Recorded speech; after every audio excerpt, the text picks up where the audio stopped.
How to grow Sweet William plants. The dianthus plant is commonly called Sweet William. The poetry of the name fits the pleasant aroma and bright range of possible colors. Full-grown plants reach 12 inches 30 centimeters or more in height, depending on variety. Sweet William is easy to grow and maintain, but may need to be replanted after 1 or 2 years, since they rarely survive longer. Fortunately, you can harvest the seeds from your first plant or allow it to reseed by itself, spreading years of enjoyment from a single initial plant. Part 1. Planting Sweet William. 1. Find out when your Sweet William will bloom. Due to the multiple varieties of Sweet William and the different methods of growing them, you may hear conflicting information on when your flowers will grow and how long they will last. Biennial varieties bloom in their second year and then die. Perennial varieties are supposed to regrow flowers year after year, but Sweet William perennials usually take 2 years to bloom and often die before they bloom a second time. Correct care of Sweet William perennials increases the chance of reseeding, as described in this section on caring for Sweet William. 2. Acquire a growing plant if you want to see flowers within a year. If you want your Sweet William to flower reliably within a year, acquire seedlings or adult plants in fall or spring.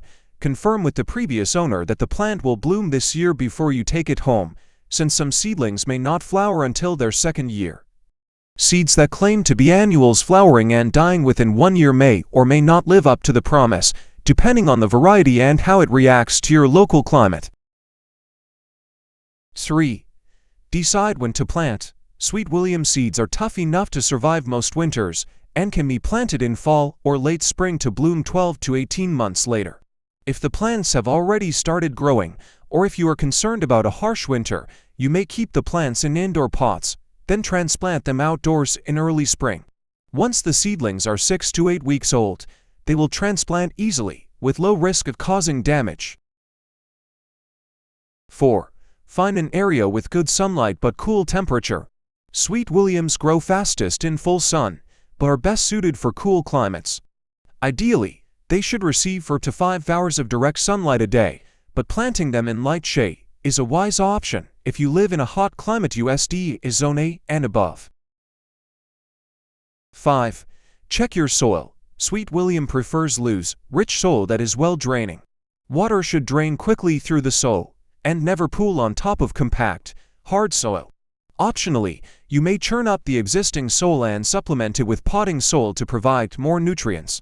While you do not need to test the pH of your soil to successfully grow Sweet William, you may adjust the pH to slightly alkaline, approximately 6.75, if you already have a pH garden kit.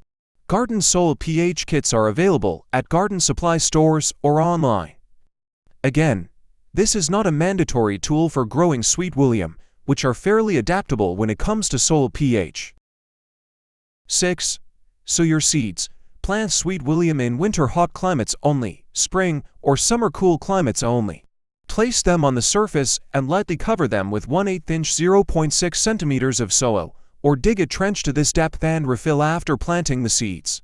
Space the seeds 6 inches 15 centimeters apart in ideal circumstances to reduce the chance of rot and disease transmission. If you do not have room to give them this much space, you may bunch them closer together, but take special care not to overwater in this case. If you are transplanting seedlings, simply transfer the soil around the roots into a hole twice as wide as the soil ball, then refill. Take care not to bury any part of the seedling stem. The plant should be buried to the same level it was before. 7.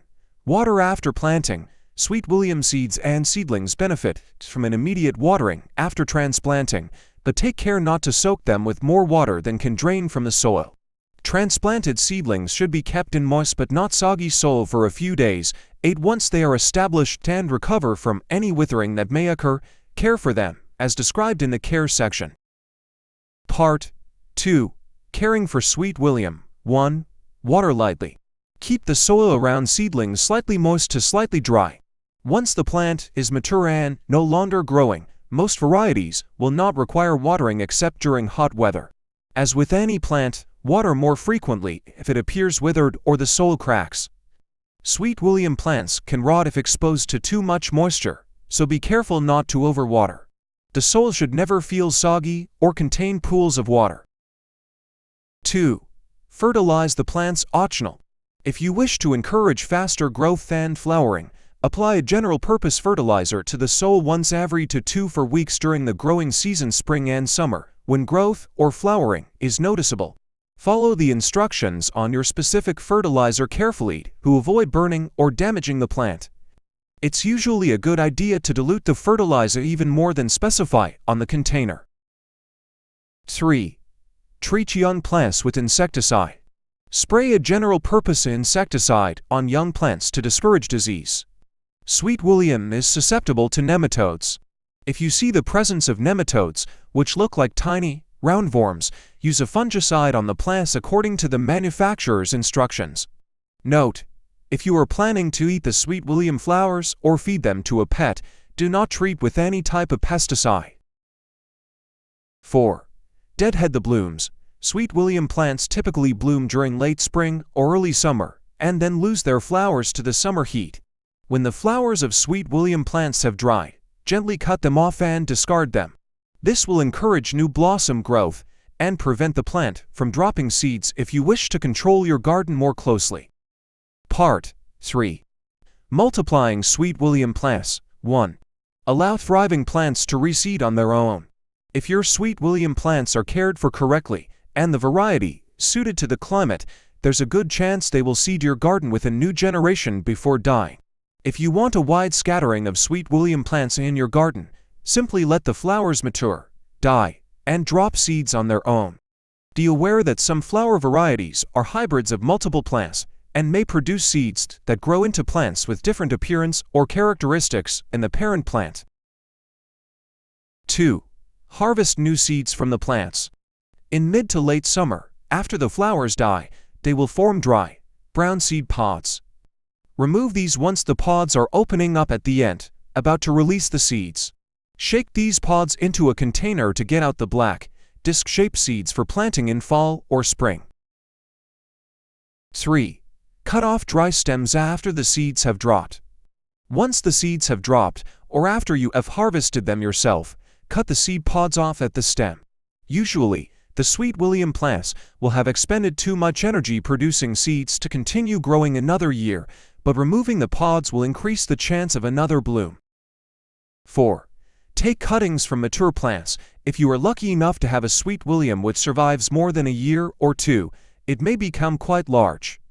In autumn or early spring, before much growth has started for the season, cut off one of the larger stems from near the base using a clean knife or shears. These cuttings can be planted to form new plants, although you may need to stake them to keep them upright. Newly planted cuttings take time to form roots. Keep them in a warm, moist area away from direct sunlight to prevent them drying out while this happens. A few days underneath a transparent plastic bag or container may help create the moist conditions it needs.